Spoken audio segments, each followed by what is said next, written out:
की बात करते हैं, रिसाइकिल बिन एक ऐसा एरिया होता है जहाँ पे जो फाइल आप डिलीट करते हैं वहाँ पे जाके वहाँ पे स्टोर हो जाती है। होता ही है कि आपके पास एक फ़ाइल है, वो फाइल आपकी स्पेस घेर रही है आपकी ड्राइव के अंदर, उसकी एक सर्टेन स्पेस है और डिपेंड करता है कि वो किस तरह की फ़ाइल है। नॉर्मली जो वर्ड, एक्सेल, पावर पॉइंट की फाइल्स होती हैं वो छोटी होती हैं। पावर पॉइंट की फ़ाइल थोड़ी बड़ी हो सकती है क्योंकि उसमें आप पिक्चर्स वगैरह डाल सकते हैं। वर्ड की फ़ाइल नॉर्मली बड़ी हो जाती है क्योंकि उसमें अगर आपने ज़्यादा पेजेस बनाए हुए हैं और उसमें कुछ पिक्चर्स वगैरह डाल दी हैं तो वो फाइल उसकी बड़ी हो जाएगी। एक्सेल की फ़ाइल जो है वो उसके बहुत ज़्यादा बड़े होने के चांसेस नहीं है, लेकिन क्योंकि जैसे जैसे उसमें डाटा ज़्यादा होता जाएगा वो बड़ी और डिफ़िकल्ट टू हैंडल होती चली जाती है।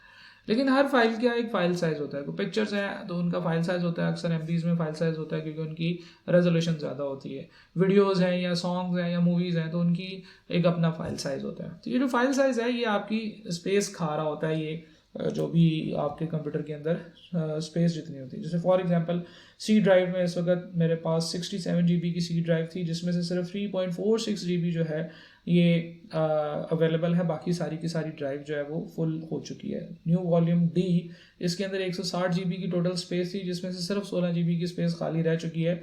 और इस ग्राफ से भी आपको पता चल रहा है कि यहाँ पे जगह जो है वो कितनी रह चुकी है। तो ये ब्लू ब्लू जो हुआ है इट मीन्स के डाटा इसमें इतना है और इतनी जगह खाली है। तो ये ग्राफिकल रिप्रेजेंटेशन है। ये जो फाइल है इसको आप अपने कंप्यूटर में डाउनलोड करते हैं, कॉपी पेस्ट करते हैं यूएसबी वगैरह से, लेकिन जैसे जैसे ये आपकी स्पेस खाती चली जाती है तो फिर आपको मजबूरन अपनी जो स्पेस है उसको खाली करना पड़ता है, क्योंकि कंप्यूटर के या लैपटॉप के बेहतर परफॉर्मेंस के लिए ये ज़रूरी है कि आपको पता हो आपकी सारी ड्राइव्स के अंदर थोड़ी थोड़ी स्पेस हो। जैसे फॉर एग्जांपल इस वक्त सी ड्राइव जो है ये फुल होने के बहुत ही नज़दीक है, तो जैसे ही वो फुल होने के आसपास हो जाएगी, उसमें जगह कम रह जाएगी, तो वो फ़ौरन से ये जो लाइन है वो रेड हो जाएगी, जिसका मतलब ये है कि आपको इंडिकेशन मिल रही है कि यार अब ये ड्राइव फुल होने वाली है। सी ड्राइव में कोशिश किया करें कि हमेशा 5-10 GB फ्री जगह हो। उसकी रीज़न ये है कि वो प्रोसेसिंग करने के लिए इस्तेमाल होती है वो जगह। और सी ड्राइव में क्योंकि विंडो होती है, आपको देख रहे हैं कि सारी ड्राइव्स के में से ये वाली ड्राइव थोड़ी सी डिफरेंट है क्योंकि यहाँ पे ये विंडोज़ का साइन आ रहा है। इसका ये मतलब है कि यहाँ पे विंडोज़ इंस्टॉल है। तो सी ड्राइव के अंदर विंडोज़ इंस्टॉल है तो ये अपनी प्रोसेसिंग के लिए इसको थोड़ी सी जगह चाहिए। तो अक्सर ऐसे होता है कि बच्चों को ये लगता है कि जी हमारा कंप्यूटर स्लो हो गया तो मुझे दोबारा विंडो करनी पड़ेगी, वायरस आ गया है। ऐसा नहीं होता। सी ड्राइव जब बिल्कुल फुल हो जाती है तो फिर कंप्यूटर स्लो भी हो जाता है। तो इसलिए आपको सी ड्राइव खाली रखनी है। It is very important and very basic tool कि अगर आपका कंप्यूटर स्लो हो गया तो देखें कि सी ड्राइव तो नहीं भरी हुई, तो सी ड्राइव को खाली कर लें। अच्छा, इन चीज़ों को खाली करने के लिए आपको फाइल को डिलीट करना पड़ेगा। जब आप फाइल को डिलीट करते हैं तो वो फाइल आपके उस फोल्डर से तो गायब हो जाती है। जैसे फॉर एग्जांपल मैं यहाँ से एक फाइल डिलीट करता हूँ, लेट सपोज मैं यहाँ से ये स्लाइड्स डिलीट कर देता हूँ, ठीक है, मैं ये PDF की फाइल डिलीट कर देता हूँ। लेकिन ये डिलीट करने के लिए आप इसको राइट क्लिक करके डिलीट कर सकते हैं, यहाँ पे ऑप्शन होती है, या डिलीट का बटन प्रेस कर दें, ये फाइल डिलीट हो जाएगी। लेकिन ये फाइल्स जो हैं ये डिलीट होने के बावजूद आपके कंप्यूटर से गई नहीं है, यानी कि ये आपकी कंप्यूटर की स्पेस अभी भी खा रही है। तो जो चीज़ आपने डिलीट कर दी है वो अभी भी आपकी स्पेस खाली करके नहीं गई, वो आपके कंप्यूटर में आपकी रिसाइकल बिन के अंदर चली गई है। जैसे फॉर एग्जांपल यहाँ पे ये रिसाइकल बिन है, तो यहाँ पे बहुत सारी चीज़ें हैं जो मैंने पिछले कुछ दिनों में डिलीट की हैं, तो वो सारी की सारी चीज़ें जो हैं वो यहाँ पे आ गई हैं। अब मुझे ये देखना है कि जो फाइल अभी मैंने रिसेंटली डिलीट की है वो किधर है। तो देखें, जैसा कि मैंने पहले बताया कि मुझे ये वाला व्यू पसंद है, मैं यहाँ पे जाके तो डेट डिलीटेड के ऊपर क्लिक करूँगा तो ये चीज़ें सॉर्ट हो जाएंगी उस डेट के हिसाब से जिस डेट से मैंने इनको डिलीट किया। अगर मैं नेम के ऊपर क्लिक करूँगा तो ये नेम वाइज सॉर्ट हो जाएंगी। अगर मैं ओरिजिनल लोकेशन पे क्लिक करूँगा तो ये लोकेशन वाइज सॉर्ट हो जाएंगी कि ये फाइल कहाँ से आई है डिलीट होके। लेकिन मुझे डेट डिलीटेड पे क्लिक करना है ताकि मेरी जो 3 फाइल्स अभी जो मैंने रिसेंटली डिलीट की हैं वो यहाँ पे आ जाएं। अगर मैं ये चाहता हूँ कि मैंने जो फाइल्स हैं वो लेटेस्ट पहले आ जाएं तो वो अब आ गई हैं, यानी कि जो भी मैंने लेटेस्ट रिसेंटली आप लोगों के सामने डिलीट किया है वो सबसे ऊपर आ रही है। लेकिन अगर मैं डेट डिलीटेड पे दोबारा क्लिक करूंगा तो ये ऑर्डर रिवर्स हो जाएगा। चीज़ें डेट डिलीटेड के हिसाब से ही आ रही होंगी लेकिन इसका ऑर्डर जो है वो रिवर्स हो जाएगा। ठीक हो गया। अच्छा, अब मुझे ये देखना है कि ये जो फाइल्स हैं ये जो मैंने डिलीट की हैं ये कहाँ से आई हैं। तो यहाँ पे इसके सामने देखें, इसकी लोकेशन लिखी हुई नज़र आ रही है कि ये फाइल जो है ये डी ड्राइव में HOC MS ऑफिस के नाम से फोल्डर था, उसके अंदर स्लाइड्स के फोल्डर में से ये फाइल्स डिलीट होके आई हैं। मैं इन फाइल्स को यहाँ से जब डिलीट कर दूंगा, इन फाइल्स को सिलेक्ट करूंगा, रीस्टोर करने की ऑप्शन होती है, रीस्टोर करने से ये वहां पे ही वापस चली जाएंगी जहां से ये डिलीट होके आई थी। जैसे फॉर एग्जांपल ये वाली फाइल मैं रीस्टोर करता हूं तो ये फाइल यहाँ से गायब हो जाएगी और उसी फोल्डर में वापस चली जाएगी जहां से ये डिलीट होके आई थी। ठीक है, इसको दोबारा डिलीट कर देते हैं, चल भाई भाग जा, वो फाइल दोबारा इधर आ जाएगी। हम लोग इनको सॉर्ट कर लेते हैं। तो ये तीनों फाइल्स, जब मैं यहाँ से इन तीनों फाइल्स को डिलीट कर दूंगा तो डिलीट का बटन प्रेस करूंगा, तो अब जब ये यहाँ से मेरी कंप्यूटर से निकलने लगी हैं तो विंडोज़ हमेशा आपको एक ऐसा मैसेज देगा कि जनाब ये फाइल्स अब डिलीट होने लगी हैं। ये ज़रूरी होता है जब आप फाइल्स डिलीट करने लगते हैं और वो फाइल परमानेंटली डिलीट हो रही होती हैं तो कंप्यूटर आपको कहता है कि भाई रुक जाओ, ये फाइल अब परमानेंटली डिलीट होने लगी है। उसने कहा are you sure you want to permanently delete these 3 files. मैं कहता हूँ यस, तो ये फाइल्स परमानेंटली डिलीट हो जाएंगी, अभी मेरे कंप्यूटर से निकल गई हैं, अब मैं इनको दोबारा रिकवर नहीं कर सकता। ठीक है जी, अब ये दोबारा मेरे पास नहीं आएंगी। जब तक वो फाइल्स आपके रिसाइकल बिन में है आप उनको बाद में रिकवर कर सकते हैं, आप उनको रिकवर करके इस्तेमाल कर सकते हैं। इवन फॉर एग्जांपल मैं ये समझता हूँ कि यार ये फाइल जो है ये डिलीट तो मैंने इस जगह से की थी, वंडरशेयर फिल्मोरा के फोल्डर के अंदर से और आउटपुट के फोल्डर से, तो मैं इसको वहाँ पे वापस नहीं लेकर जाना चाहता। तो आप इसको यहाँ से कट करें और अपने डेस्कटॉप पे पेस्ट कर लें, किसी भी और जगह पे पेस्ट कर लें तो वो फाइल वहाँ पे मूव हो जाएगी। ठीक हो गया जी। तो कहने का मतलब ये है कि आप उन फाइल्स को रिसाइकल बिन से दोबारा निकाल सकते हैं, निकाल के उसको वापस उसी फोल्डर में भेज सकते हैं और उसको किसी और जगह पे भी पेस्ट कर सकते हैं। अच्छा, सिलेक्शन के कुछ टूल्स मैं यहाँ पे आपको बताना चाहता हूँ। देखें, आइटम्स हैं जो सिलेक्ट हुई हैं। लेट्स सपोज कि मैं ये 4 आइटम्स जो है ये सिलेक्ट करना चाहता हूँ, ये वाली सारी आइटम्स, तो मैं इनको ड्रैग करता चला जाऊंगा तो ये सारी सिलेक्ट हो जाएंगी। एक और तरीका ये है कि मैं यहाँ पे क्लिक करूँ, शिफ्ट का बटन प्रेस करूँ और एंड वाले पे क्लिक करूँ तो वो सारी की सारी सिलेक्ट हो जाएंगी।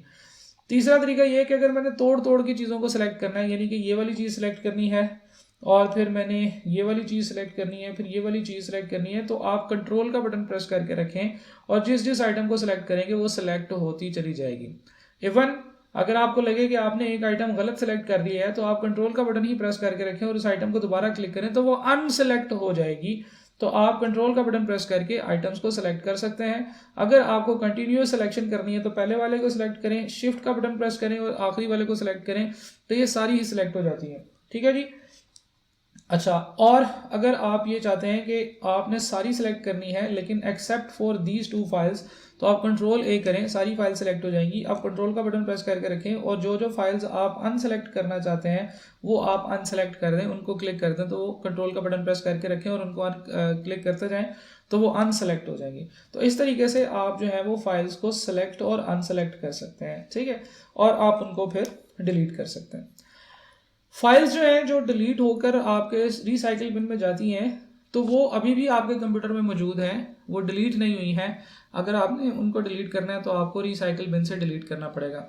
रिसाइकिल बिन में कुछ और चीज़ें भी होती हैं। एम्प्टी रिसाइकिल बिन, आप सारा का सारा जो डाटा इसके अंदर है उसको सिलेक्ट करके डिलीट करने की बजाय सिंपल आप रिसाइकिल बिन में आए और एम्प्टी रिसाइकिल बिन के बटन पर क्लिक कर दें। इसमें जो कुछ था वो परमानेंटली डिलीट हो जाएगा।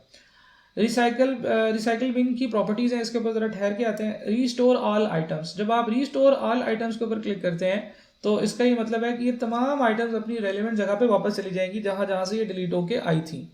ठीक हो गया। और रीस्टोर सेलेक्टेड आइटम्स, अगर आपने कुछ 3, 4, 5, 7 आइटम सेलेक्ट किए हैं और फिर आप रीस्टोर सेलेक्टेड आइटम्स पे क्लिक करेंगे तो सिर्फ वो वाली आइटम्स रीस्टोर हो जाएंगी। रिसाइकिल बिन की प्रॉपर्टीज की तरफ चलते हैं। अगर आप रिसाइकिल बिन की प्रॉपर्टीज पे जाएं तो आपको बड़ी मजे की इन्फॉर्मेशन पता चलेगी। रिसाइकिल बिन में आपके पास कितनी स्पेस अवेलेबल है ये डिपेंड करता है इस सेटिंग के ऊपर। इस सेटिंग को ना छेड़ें तो बेहतर है, लेकिन मैं आपको वैसे बता देता हूँ कि रिसाइकिल बिन जो है वो उसकी स्पेस टोटल जिस ड्राइव से वो चीज़ डिलीट होके आ रही है उसकी 10% के इक्वल होती है। यानी कि अगर कुछ ऐसा डाटा हो जो आपने उस ड्राइव से डिलीट किया है और वो 10% से ज़्यादा बड़ा हो तो वो आपको बताएगा कि यार ये तो बहुत बड़ा फोल्डर है, अगर आपने इसे डिलीट करना है तो ये रिसाइकिल बिन में नहीं जाएगा, ये तो सीधा सीधा ही डिलीट करना पड़ेगा। तो कुछ बड़े फोल्डर्स ऐसे होते हैं जो आप डिलीट करते हैं तो वो रिसाइकिल बिन में नहीं आते क्योंकि वो बहुत बड़े फोल्डर होते हैं, रिसाइकिल बिन छोटी होती है। तो वो आपको मैसेज दे देगा कि this folder can not be moved to the recycle bin. अगर आप इसे डिलीट करना चाहते हैं तो ये आपको इसको परमानेंटली डिलीट करना पड़ेगा। कर दूं परमानेंटली डिलीट, यस या नो? तो आप यस करेंगे तो फाइल फिर रिसाइकल बिन में आए बगैर परमानेंटली डिलीट हो जाएगी। सिमिलरली अगर आप चाहते हैं कि कोई फाइल डायरेक्टली रिसाइकल बिन से डिलीट हो जाए, रिसाइकल बिन में ना जाए और वो सीधी सीधी डिलीट हो जाए, तो उसे हम हार्ड डिलीट करना कहते हैं। यानी कि इफ़ वी वांट कि कोई फाइल ऐसी है जो कि रिसाइकल बिन में ना जाए बल्कि सीधी सीधी ही डिलीट हो जाए। जैसे फॉर एग्जांपल ये फाइल है, मैं इसको डिलीट करूंगा तो ये रिसाइकल बिन में चली जाएगी, लेकिन अगर मैं शिफ्ट और डिलीट करूंगा तो ये परमानेंटली डिलीट हो जाएगी। देखें शिफ्ट डिलीट किया तो उसने मुझे स्पेसिफिकली कहा है कि are you sure you want to permanently delete this file. मैं यस करूंगा तो ये फाइल परमानेंटली डिलीट हो जाएगी, मेरे कंप्यूटर से परमानेंटली डिलीट हो जाएगी, रिवर्स नहीं हो सकती, रीस्टोर नहीं हो सकती। अच्छा, इसमें कुछ बच्चों के जहन में आता है डाटा रीस्टोर करने के लिए डिफरेंट टाइप के सॉफ्टवेयर होते हैं। ये अक्सर सॉफ्टवेयर जो होते हैं ना, ये इतने ज़्यादा बेनिफिशियल नहीं होते, ख़ास तौर पे जब आपके पास सॉलिड स्टेट ड्राइव SSD आ गई है, तो SSD में से डाटा जो डिलीट कर दिया आपने, डबल डिलीट कर दिया है, वो रिकवर नहीं हो सकता। ठीक है, इट इज़ डिफ़िकल्ट। इसलिए बहुत ध्यान से फाइल को डिलीट किया करें। अब मैं आपको बताता हूँ कि होता मैं क्या किया करता हूँ इस हवाले से, क्योंकि डाटा ज़रूरी भी होता है, तो मैं फाइल्स को डिलीट करता रहता हूँ, डिलीट करता रहता हूँ, डिलीट करता रहता हूँ, लेकिन वो मेरी रिसाइकल बिन में पड़ी रहती हैं वो फाइल्स। लेट्स सपोज कि मुझे अचानक से पता चला, थोड़ी देर मैं काम कर रहा था तो मुझे थोड़ी देर बाद पता चला कि यार वो फाइल तो मैंने गलत डिलीट कर दी है, तो मैं रिसाइकल बिन से उनको रिवर्स कर लेता हूँ, दोबारा रीस्टोर कर लेता हूँ। और जब मुझे कभी प्लेसमेंट का प्रॉब्लम होता है, जगह कम पड़ती है, तो मैं रिसाइकल बिन में जाता हूँ और जो सबसे पुरानी मैंने फाइल्स डिलीट की होती थी उनको मैं परमानेंटली डिलीट कर देता हूँ। लेट्स सपोज मैं रिसाइकल बिन में जाता हूँ, तो यहाँ पे मैं इसको सॉर्ट करूँगा डेट डिलीटेड के हिसाब से। तो जो ओल्डेस्ट फाइल्स जो मैंने डिलीट की हुई हैं मैं उनको डिलीट कर दूंगा। ये मार्च में मैंने 4 फाइल्स डिलीट की थी, क्योंकि मुझे पता है कि अब इनकी मुझे ज़रूरत पेश नहीं आनी। अगर मुझे इनकी ज़रूरत पेश आनी होती तो मुझे पहले से ही इनका पता चल जाता कि यार ये फाइल्स मुझे चाहिए और मैं यहाँ से रीस्टोर कर लेता।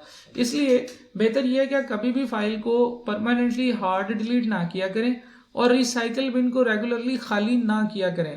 ठीक है, आपको फॉर एग्जाम्पल कोशिश कर लें कि आप जाएं वहाँ पे और जो आपका 10 दिन हो चुके हैं डाटा को डिलीट किए हुए, वो वहाँ से आप डिलीट कर दें, बाकी डाटा भी पड़ा रहने दें। उसकी रीज़न ये है कि अक्सर औक़ात ऐसे होता है कि आपको बाद में पता चलता है कि आपने कोई फाइल डिलीट कर दी है।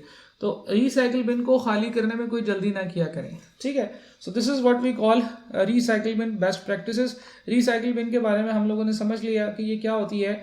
ये आपकी वो ट्रैश बिन होती है जिसमें आप वो तमाम फाइल्स फेंकते हैं जो आपने डिलीट कर दिए।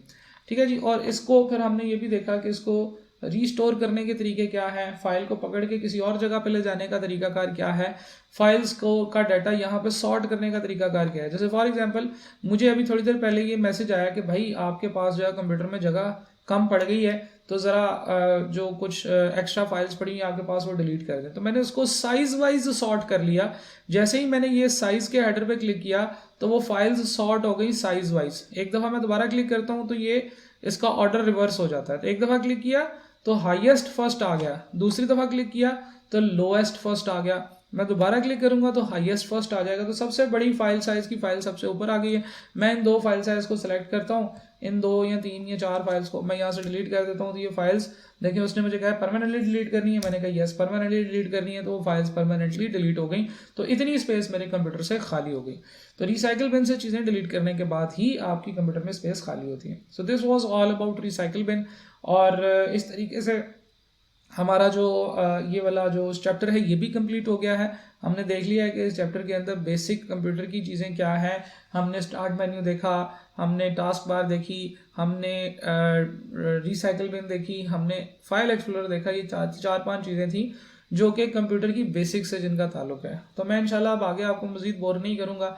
अगले लेक्चर से हम लोग कुछ ऐसी इंटरेस्टिंग बातें शुरू करेंगे। हम लोग माइक्रोसॉफ्ट वर्ड को पढ़ना शुरू करेंगे और माइक्रोसॉफ्ट वर्ड के अंदर जो जो चीज़ें हैं उनको समझने की कोशिश करेंगे। Thank you for joining. Allah.